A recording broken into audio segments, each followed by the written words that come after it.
Morning students. अभी तक हम कार्ल मार्क्स के जो इतिहास की भौतिकवादी व्याख्या है उसके बारे में हम लोगों ने चर्चा करी थी। अब जो मार्क्स ने 5 चरण बताए थे समाज के विभिन्न ऐतिहासिक युगों के में विभाजन की जो बात करी थी उसके बारे में हम बात करेंगे। मार्क्स ने द्वंद्वात्मक भौतिकवाद के अनुसार इतिहास का प्रत्येक युग वर्ग संघर्ष का ही इतिहास है और प्रत्येक ऐतिहासिक घटना में परिवर्तन आर्थिक शक्तियों के ही परिणाम स्वरूप होता है। आर्थिक शक्तियाँ जो हैं वो महत्वपूर्ण होती हैं और वो ही परिवर्तन का बीज बोती हैं।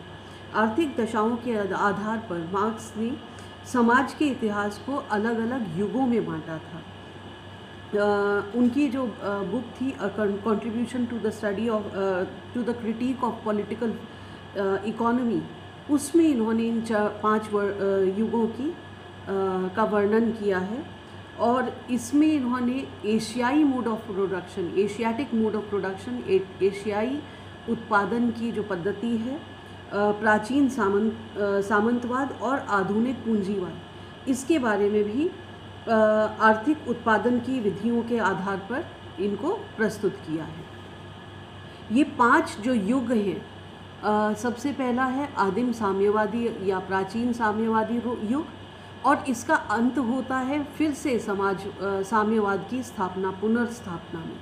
दोनों ही युग जो थे वर्ग विहीन थे होंगे और इनके बीच में जो क्रम है, पहला आदिम साम्यवादी समाज, दूसरा दास प्रथा वाला समाज, तीसरा सामंतवादी समाज, चौथा पूंजीवादी समाज और 5वां बाद में दोबारा से साम्यवादी समाज, जो वर्गहीन समाज होगा, जो कि पूंजीवादी समाज के में क्रांतिकारी परिवर्तन आने से जिसका प्रादुर्भाव होगा।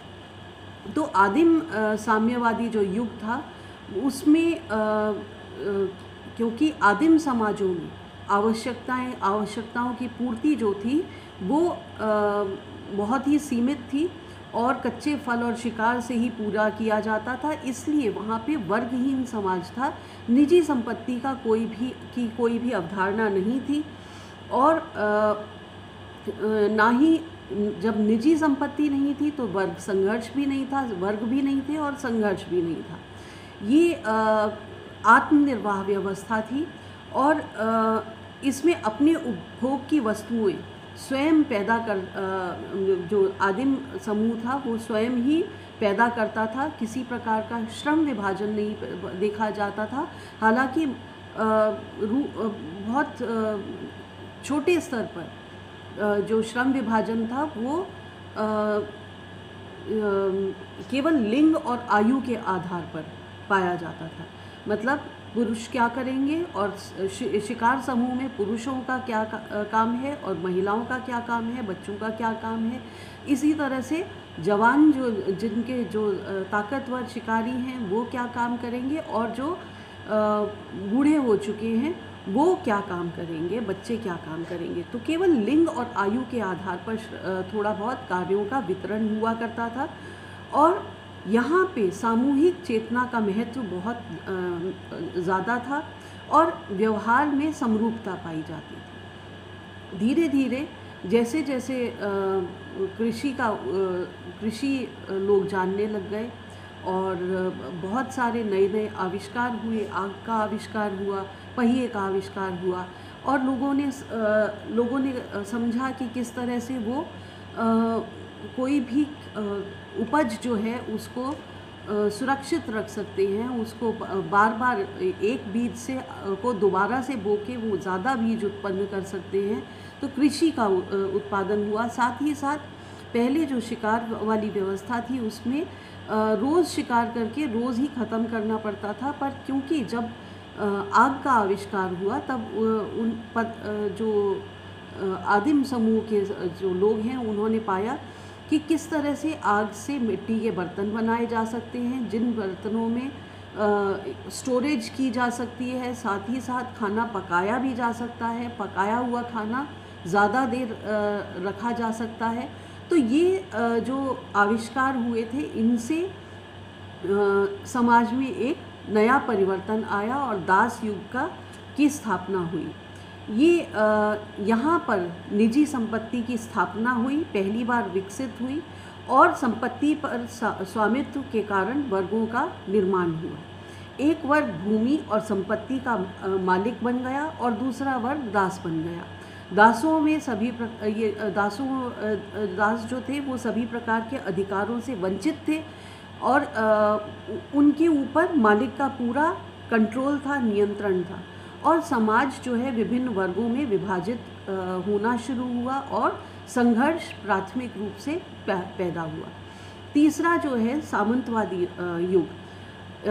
इस जो दास प्रथा वाला समाज था उसमें जो संघर्ष उत्पन्न हुआ था उसके परिणाम स्वरूप एक नई व्यवस्था स्थापित हुई जिसे मार्क्स और एंजल्स सामंतवादी व्यवस्था कहते हैं। इसमें शासन की बागडोर राजा के हाथ में आ गई और राजाओं ने अपने अधीन सामंतों को भूमि प्रदान करी और इसके बदले में राजा जो है उनको आर्थिक और सैन्य सहायता सुरक्षा देने लग गए।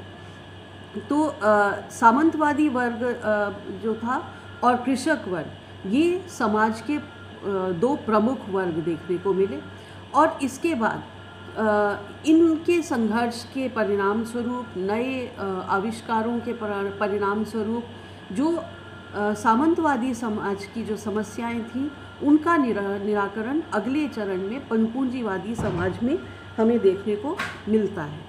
पूंजीवादी युग जो था उसमें आविष्कारों के कारण सामंतवादी युग की जो अंतिम चरण में बड़े बड़े पूंजीपतियों के उत्पादन के इस साधन पर अधिकार प्राप्त कर लिया। यहाँ पे दो वर्ग बट गए, एक तो पूंजीपति वर्ग और दूसरा श्रमिक वर्ग। ये हमेशा एक दूसरे से परस्पर विरोधी रहे हैं क्योंकि इनके जो हित हैं वो एक दूसरे से हमेशा क्लैश करते रहे हैं। पूंजीपति चाहता है कि वो ज़्यादा से ज़्यादा मुनाफा पाए और मज़दूरों को कम से कम मेहनताना देकर और ज़्यादा से ज़्यादा उनसे काम कराए जिससे ज़्यादा से ज़्यादा अतिरिक्त मूल्य उत्पन्न हो सके। जबकि जो श्रमिक वर्ग है वो चाहता है कि हमेशा उनकी जो श्रम की वैल्यू है, श्रम का मूल्य जो है वो उचित दरों पर उन्हें दिया जाए। तो ये वर्ग जो हैं इनके हित हमेशा एक दूसरे से विरोधी रहेंगे और इस युग में श्रमिकों का शोषण किया जाता रहा।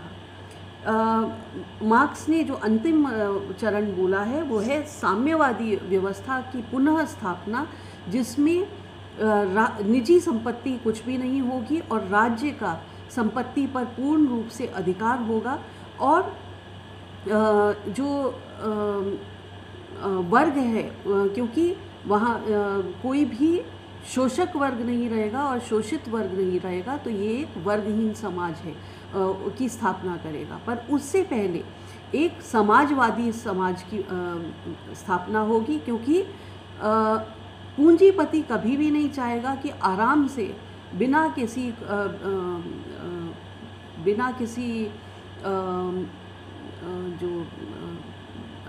किसी प्रॉब्लम के वो अपना जो अथॉरिटी है वो श्रमिकों के साथ बांट ले।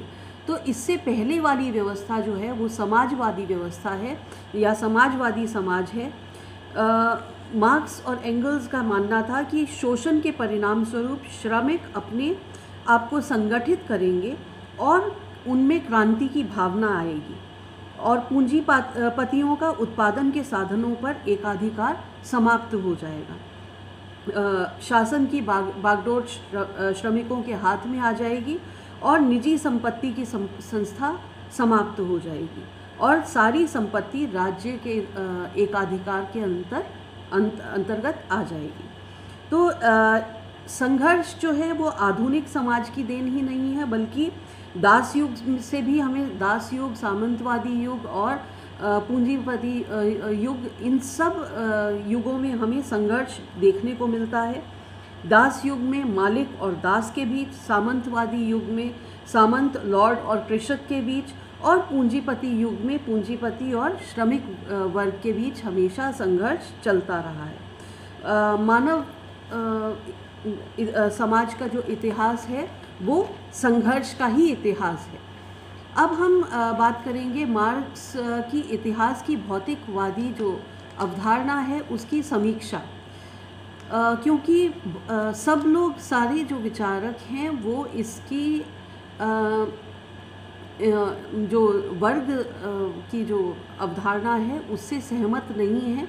बहुत लोगों ने उसकी आलोचना भी करी है, क्योंकि मार्क्स के अनुसार केवल आर्थिक आधार ही सामाजिक, सांस्कृतिक और राजनीतिक संरचनाओं का निर्माण करता है।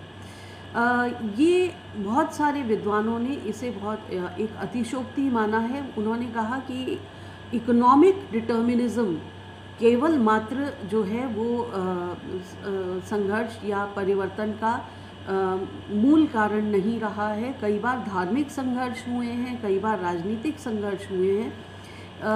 इस क्रम में रसल ने कहा है कि इतिहास की अनेक राजनीतिक घटनाएं और राजमहल में होने वाले षड्यंत्र और व्यक्तिगत राग द्वेष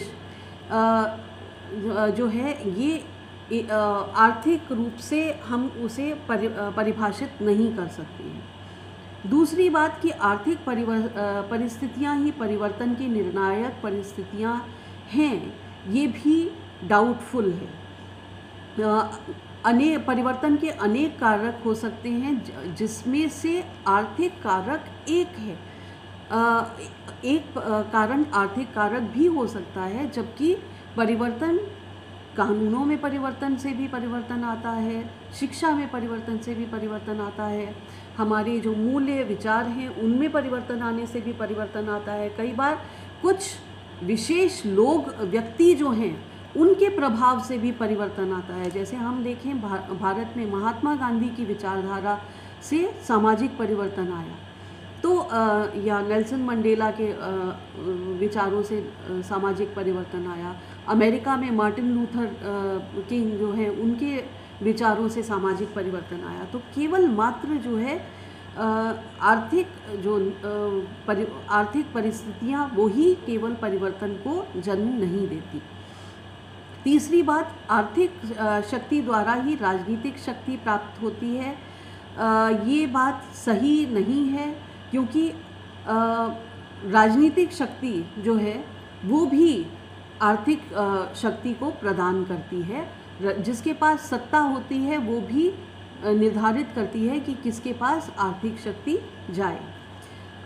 चौथी बात कि मार्क्स ने जो ऐतिहासिक भौतिकवाद का जो अंतिम चरण बताया है, वर्गहीन समाज, ये बहुत ही काल्पनिक और दार्शनिक है। ये इसका कहीं भी किसी भी समाज में हम इसको देख नहीं पाए हैं।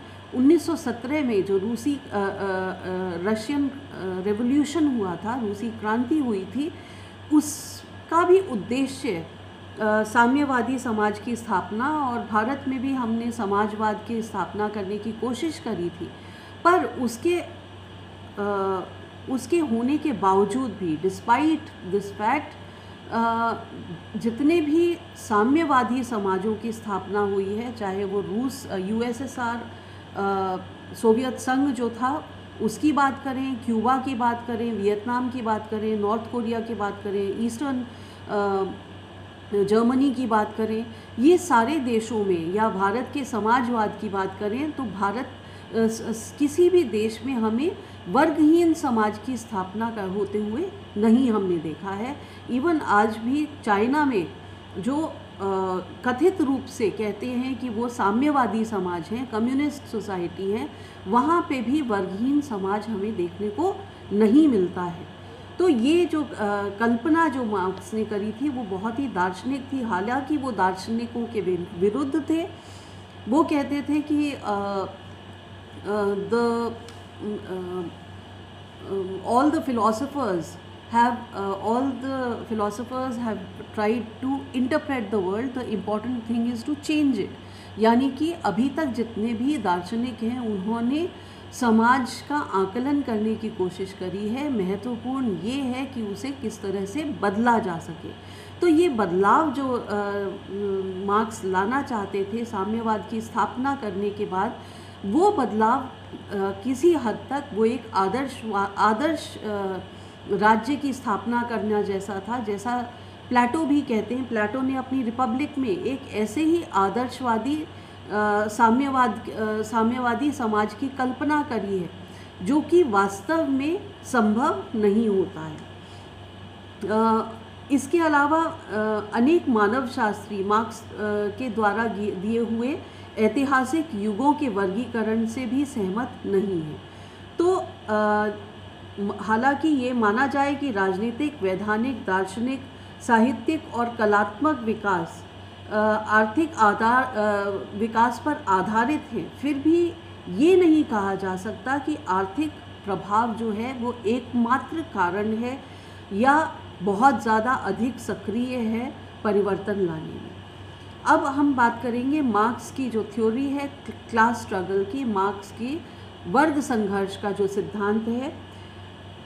मार्क्स कहते हैं कि समाज व्यक्तियों के हितों में परस्पर हर एक समाज में व्यक्तियों के हितों में परस्पर हमें संघर्ष देखने को मिलता है, विरोध देखने को मिलता है। विभिन्न वर्गों के हित हमेशा विरोधी होते हैं और संघर्ष का आधार उत्पादन के साधन है। मतलब जैसे जैसे उत्पादन के साधनों में परिवर्तन होगा, उसी तरह से मीन्स ऑफ प्रोडक्शन में जैसे जैसे परिवर्तन होगा, वैसे वैसे संघर्ष में भी परिवर्तन होगा। तो यहाँ पे वर्ग की अवधारणा, वर्ग क्या है ये समझना ज़रूरी है। हालांकि मार्क्स ने इतना कुछ लिखा, पर वर्ग को स्वयं किस तरह से वो मानते हैं उसको परिभाषित उन्होंने नहीं किया। वर्ग जो है, अंग्रेज़ी वर्ड क्लास जो है वो लैटिन शब्द क्लासिस से बना हुआ है, जिसका मतलब है व्यक्तियों की श्रेणी। यानी कि जो पहले जो था एक शस्त्रधारी समूह होता था। रोम में 578 से 534 में ये शब्द रोमन समाज के अलग अलग वर्गों के लिए इस्तेमाल किया जाता था। और पर क्या व्यक्तियों का समूह मात्र ही वर्ग कहा जा सकता है?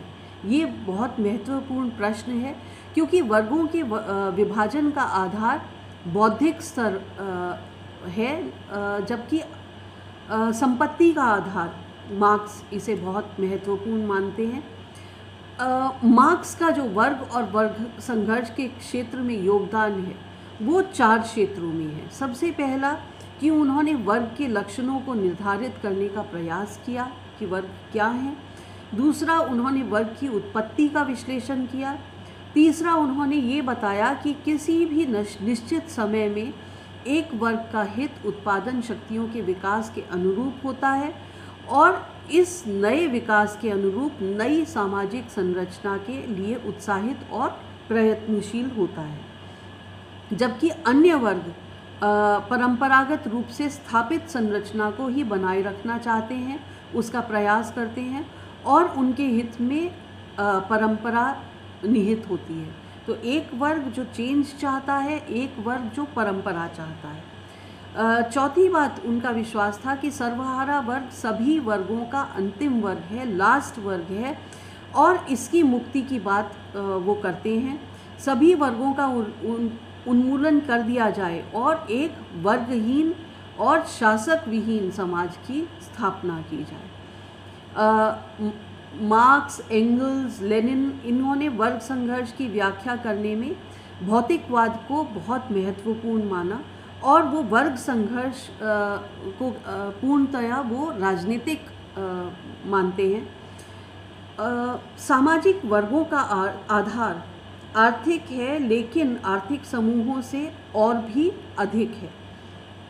सामाजिक वर्ग ऐतिहासिक परिवर्तन की इकाइयों और आर्थिक व्यवस्था का द्वारा समाज में निहित श्रेणियों दोनों ही में ही है और वास्तव में देखा जाए तो केवल एक समान आर्थिक स्थिति वाले व्यक्तियों का समूह ही वर्ग नहीं बनता, बल्कि उनमें एक सामूहिक चेतना होनी चाहिए, एक मानसिक चेतना होनी चाहिए और चेतना जो है वो जब चेतना जागृत होगी तभी वर्ग किसको हम परिभाषित करेंगे। तो पर इस बात से बहुत लोगों को आपत्ति है, क्योंकि हम जब वर्ग की बात करते हैं समाजशास्त्र में या अर्थशास्त्र में, हम वर्ग की बात करते हैं तो हम 3 वर्गों की बात करते हैं, उच्च वर्ग, मध्यम वर्ग और निम्न वर्ग। तो उच्च वर्ग जो है जिसके पास समाज के अधिकतम स्रोतों का स्वामी है, श्रमिक वर्ग जो औद्योगिक श्रमिक है, और तीसरा मध्यम वर्ग जो सफ़ेद पोश या व्यवसायों में लगे हुए हैं। तो ये 3 वर्ग जो हैं हमें देखने को मिलते हैं, ना कि 2 वर्ग जो कि मार्क्स ने बताए हैं। वर्ग संघर्ष में उन्होंने मार्क्स ने कहीं भी वर्ग को परिभाषित नहीं करा है। वर्ग संघर्ष के जितना भी उन्होंने उसके बारे में लिखा है उसमें उन्होंने इसे परिभाषित नहीं करा है। तो ये प्रश्न उठता है कि समाज विभिन्न वर्गों में विभाजित क्यों हुआ। प्राचीन समाजों में वर्ग नहीं पाए जाते थे और शोषण भी नहीं पाया जाता था। सबसे पहले वर्ग प्राचीन साम्यवादी युग के अंतिम चरण में विकसित हुआ और रोम, मिस्र, बेबीलोनिया ये जो सभ्यताएं थी उनमें देखने को मिला। आर्थिक दृष्टि से वर्ग का विकास अतिरिक्त उत्पादन के कारण हुआ और बाद में निजी संपत्ति से जुड़ गया। जब अतिरिक्त उत्पादन होगा तो लोग उसे सुरक्षित करना चाहेंगे और उसके ऊपर कंट्रोल करना चाहेंगे, उसके ऊपर निजी अधिकार करना चाहेंगे। तो यहाँ पे निजी संपत्ति का पैदा होती है और निजी संपत्ति जो है वो वर्ग को जन्म देती है। इससे अतिरिक्त ऋणग्रस्त व्यक्तियों को भी दास इसमें बनाया गया और कैदियों को भी दास बनाया गया, उनसे अतिरिक्त उत्पादन करवाया गया। दासों से तरह तरह के काम करवाए जाना शुरू होने लगा और वर्ग की उत्पत्ति हुई।